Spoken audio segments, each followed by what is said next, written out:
So in this video, I'm gonna be discussing how I induced my labor with my son, which my son's 4 years old. So this is a older story, but I still would like to share it.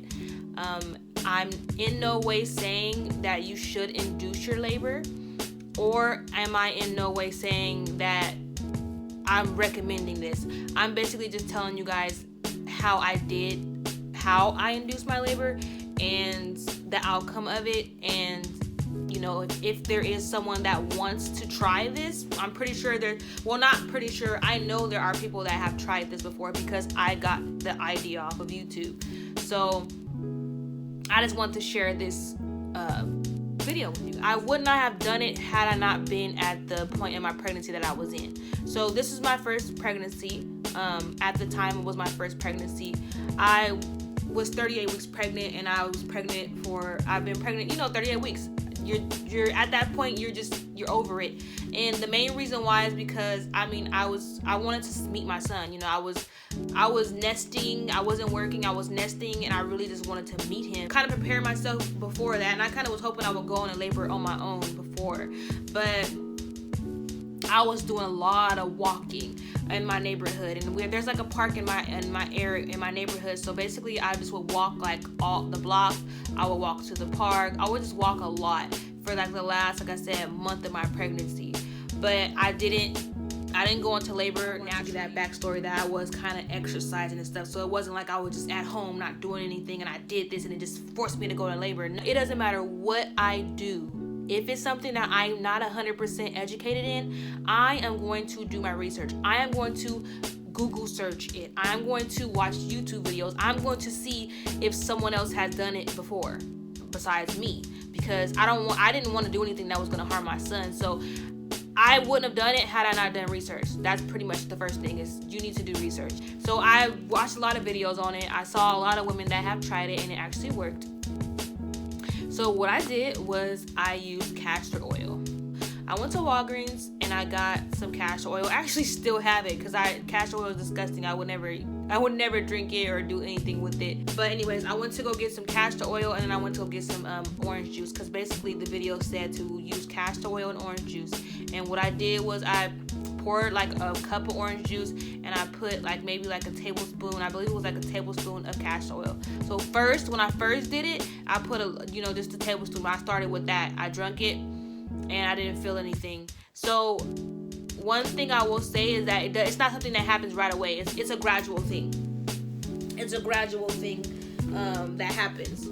So I drank that. I didn't feel anything. I waited for a little bit. I didn't feel anything. So what I did, I just did another tablespoon. So I drank another tablespoon of it, and then I was like, you know what? If I don't go into labor, then I'm not gonna force it. Especially I'm not gonna force it extra force it. I'm gonna just, if it doesn't work out, then it doesn't work out. It means that I'm not meant to go into labor at that time. So I drank the castor oil and orange juice. Very, very disgusting. Even if you do mix it in with the orange juice, it is still very disgusting because it's very thick, and it has it's like a syrup. It's like the consistency of syrup, very, very thick. But it doesn't have a good taste to it. But I just drank it. You just, if you want, you could just hold your nose and drink it, or you could just kind of drink a little bit. You could put a straw in it and drink it. There's different ways that you can get it in. So I did that, and then for I would say the first 2 hours, 3 hours, I wasn't feeling anything, and then I did start to feel contractions. So I was getting cramps in my lower back, and they were hurting. Because I had been watching so many YouTube videos, I knew that it wasn't really wise to go to the hospital until you're in labor. So what I did was I just stayed at home, watched movies, was just chilling, talking to my boyfriend, was just chilling at the house, and nothing happened. I was getting a little bit of cramps, but it wasn't unbearable cramps. We waited for a little bit, then they started to pick up, they started to hurt. Went and took a hot bath. So I took a hot bath. I was still in pain.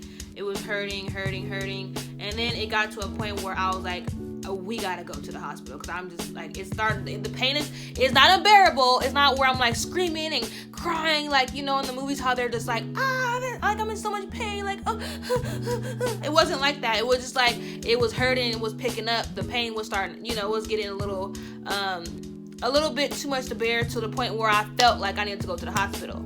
So we went to the hospital. Our hospital literally is 10 minutes at the most from our apartment. So we went to the hospital. When I went to the hospital, I was already checked in. I had already went and checked myself in, or registered with the hospital a few weeks prior to us me going into labor. So it wasn't like I had to go and sign papers and or anything like that. So basically, I went to the hospital. They pretty much, after a time, they ushered me to labor and delivery. And when I went to labor and delivery, they checked me. They checked to see how dilated I was. And I was 4 centimeters dilated. Like, I was already like there, not there, but I was pretty much almost there. So they kept me. They admitted me. I went in the room. So the people that were in the room was my boyfriend, his mom, and his cousin. I don't know how she actually got in there, because we didn't really plan for her to be there, but it worked out. I mean, when you're having a baby, I don't think you really care who's really in the room. Like, your main focus is having the baby, because it's like you're in so much pain, it doesn't really matter. And for me, it pretty much was, the more people that supported me, the better. And she was amazing. She was an amazing support system, so I'm actually glad she was there. I could not have asked for a better support system in the emergency room or the delivery room. So after a while, they checked me again. So at that time, when I was 4 centimeters dilated, I wasn't in enough pain to get an epidural, because I'm like, I want to just wait. I thought I was doing something. I was like, yeah, I'm gonna just wait for a little bit just to see if I want to get this epidural, because I want to do all natural. You think you know what you're getting yourself into, because you see these YouTube videos and people saying that they did it natural, and you see other people that did it natural, and you think, oh, I could just do this. I'm gonna try to wait as long as I can and get this epidural, so that way, I'm gonna go natural.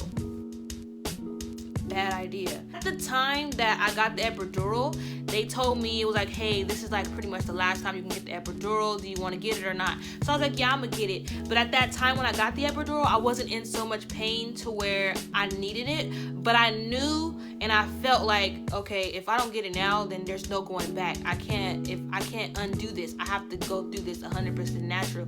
And I didn't want to do that, because I was just scared to do that. So I went ahead and said, yeah, let me get the epidural. I think at the time, I believe I was 6 centimeters dilated when I got the epidural.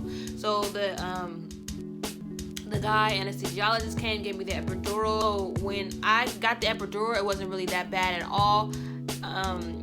The main thing the scariest thing about getting the epidural is just making sure that you don't move, because if you move, then they can potentially, pop a nerve or hit a nerve where you can get paralyzed. So that is the scariest part about getting the epidural. So when I got the epidural, after I got the epidural, we still was waiting for a little bit. Everything was fine for a little bit, and then it came time to have the baby. I had to pop my water. My water never broke on its own. So at that time that I got my water popped, I had already had the epidural. So all I literally felt was just warm. I just felt like a release. When she put that stick up there to pop it, I didn't feel any pain. I just felt like a release and gush of water gush of water. Wasn't really that bad. But so what I'm going to tell you is that when it was time to push, I don't know. Now that I'm looking back on it, I think that what had happened was I didn't know about that little button.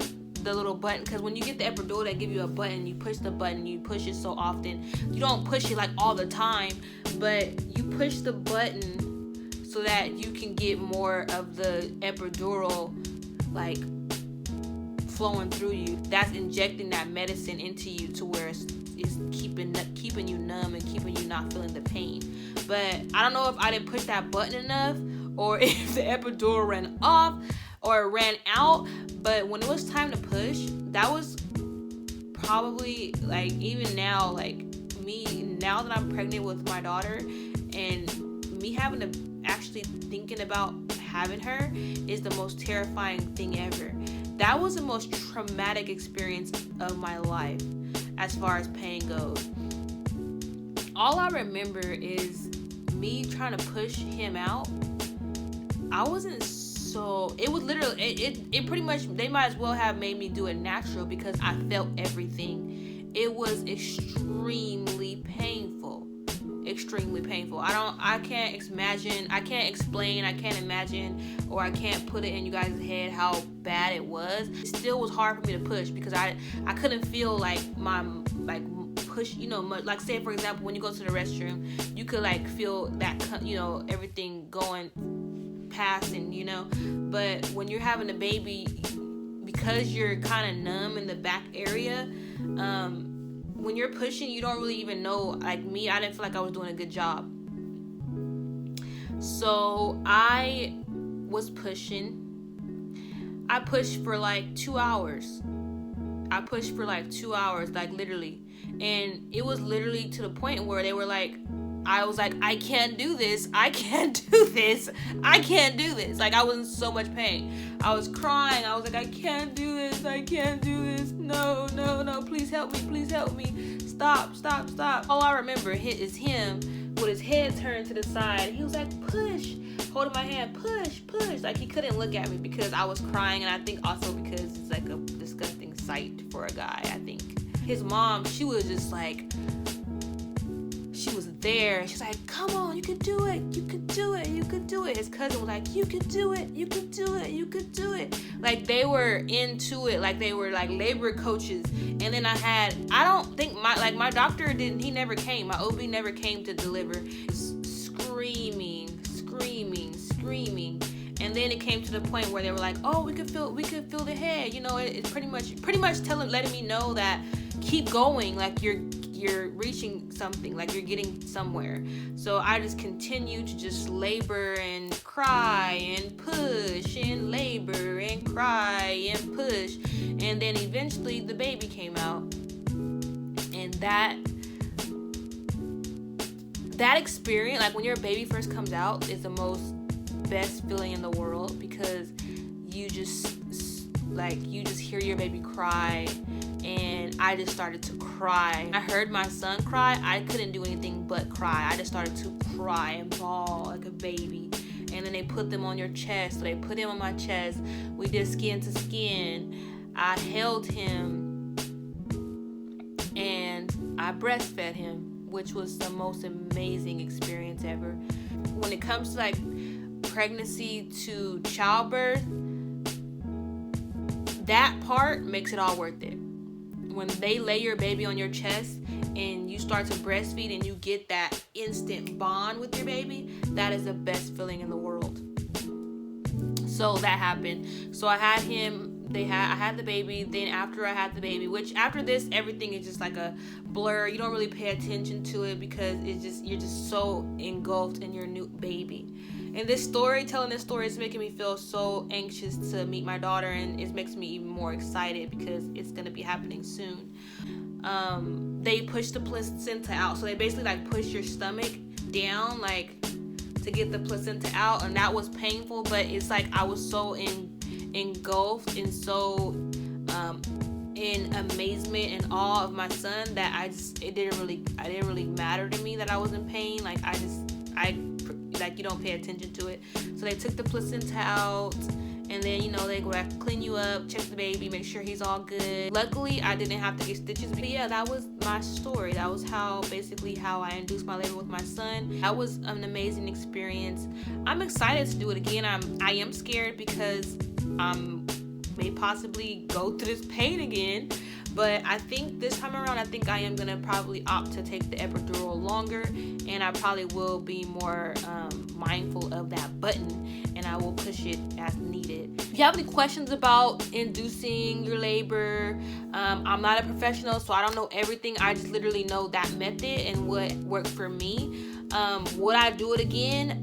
No, I wouldn't. This time around, I'm not going to do it because I want to experience having a baby come on its own. I want her to come when she's 100% ready to do it on her own and come on her own. I think that's going to be a good experience as well. Now, if there is any medical condition that's gonna require me to have to get induced, and that's a separate situation. There's really nothing I can do about that. But I don't intend on doing it with this pregnancy. Thank you for tuning in, and you have a good day.